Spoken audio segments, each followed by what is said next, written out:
Bonjour Sam. On entend souvent dire que le surpoids peut aggraver le mal de dos. Bon, intuitivement, on pense au poids, à la charge sur la colonne. C'est assez logique. Oui, c'est l'idée la plus directe. Mais est-ce que c'est vraiment aussi simple que ça? Les documents qu'on a étudiés pour aujourd'hui, ils montrent une image bien plus nuancée en fait. On dirait qu'il y a un vrai cercle vicieux. Hmm. L'obésité influence le mal de dos, et puis la douleur, elle, peut réduire l'envie de bouger, ce qui risque de favoriser la prise de poids. Exactement. C'est un cercle qui s'auto-entretient. Alors, on va essayer de décortiquer un peu ce que disent nos sources sur ces liens qui sont finalement assez complexes. Oui, allons-y. Alors, l'aspect mécanique, il est bien réel, hein. Faut pas le négliger. Plus de poids, ça signifie plus de charge sur la colonne vertébrale. Surtout sur les disques, j'imagine. Exactement, surtout sur les disques intervertébraux. Et ça peut accélérer l'usure, ce qu'on appelle la dégénérescence discale, et augmenter aussi le risque de hernie discale. D'accord. Et j'imagine que l'endroit où la graisse se loge, ça doit jouer aussi. On parle souvent de la graisse du ventre. Tout à fait. La graisse qui s'accumule au niveau de l'abdomen, l'obésité centrale, elle augmente de façon assez spécifique les forces qui pèsent sur les vertèbres lombaires, donc le bas du dos. Ah oui. Et ça peut aussi modifier la posture générale. Par exemple, accentuer la courbure lombaire, le creux dans le dos, et rendre la colonne moins mobile, moins souple. Ok. Ça, c'est l'effet mécanique, l'effet poids, si on veut. Mais il y a autre chose qui se passe, n'est-ce pas? Quelque chose de moins évident, peut-être. Oui, tout à fait. Et c'est un point que les sources soulignent bien.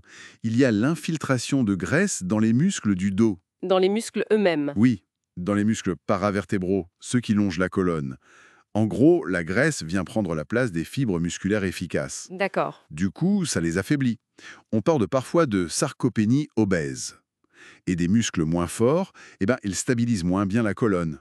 Ah oui, c'est intéressant ça. Donc le surpoids ne fait pas juste appuyer sur la colonne, il peut aussi affaiblir de l'intérieur les muscles qui la soutiennent. C'est ça. Mais attendez, ce n'est pas tout. Là où ça devient, je trouve, assez fascinant, c'est quand nos sources décrivent le tissu graisseux, surtout quand il est en excès. Ce n'est pas juste un stock d'énergie inerte. Non, loin de là. C'est une véritable usine chimique très active. Une usine? Oui, ce tissu produit des substances, des sortes de messagers chimiques qu'on appelle les adipokines. Et le problème, c'est que certaines de ces adipokines, comme la leptine ou la résistine par exemple, elles sont pro-inflammatoires. Pro-inflammatoire. C'est-à-dire. C'est-à-dire qu'elles créent et entretiennent une sorte de bruit de fond inflammatoire. Une inflammation de bas grade, mais constante dans tout le corps. Une inflammation un peu silencieuse, chronique, quoi. Voilà, c'est ça. Et ces substances inflammatoires, elles circulent dans le sang et elles peuvent atteindre la colonne vertébrale. Et là, qu'est-ce qu'elles font? Eh bien, elles peuvent contribuer directement à la dégradation des disques intervertébraux. Et, point très important, elles peuvent aussi agir sur les terminaisons nerveuses et augmenter notre sensibilité à la douleur. Ah bon? C'est comme si le même petit bobo faisait plus mal. C'est un peu l'idée, oui. C'est comme si le volume de la douleur était monté à cause de cette inflammation générale. C'est assez contre-intuitif quand même. On pense poids, mais là, c'est la chimie de la graisse qui joue. Précisément. Et ce n'est pas le seul mécanisme biologique en jeu. Les sources pointent aussi les déséquilibres du métabolisme, qui sont souvent liés à l'obésité. Comme quoi, par exemple? La résistance à l'insuline, par exemple. C'est quand le corps a du mal à utiliser correctement le sucre. Un peu comme si les cellules devenaient un peu sourdes au message de l'insuline. Ou simplement un taux de sucre élevé dans le sang. Et ça, comment ça affecte les disques du dos? Ces déséquilibres métaboliques, ils peuvent rendre la structure interne des disques, la matrice, plus rigide, moins souple. Un peu comme si le sucre en excès venait caraméliser les tissus, pour simplifier. D'accord. Du coup, les disques perdent leur capacité à bien s'hydrater, à amortir les chocs et à se réparer correctement. Et il y a même des indices que ça peut enflammer les nerfs eux-mêmes. On parle de neuroinflammation, ce qui, là encore, amplifie la perception de la douleur. C'est fou comme tout est lié. Et j'ai lu aussi rapidement quelque chose sur le rôle de l'intestin, ça paraît loin du dos, ça. Oui, mais les sources le mentionnent.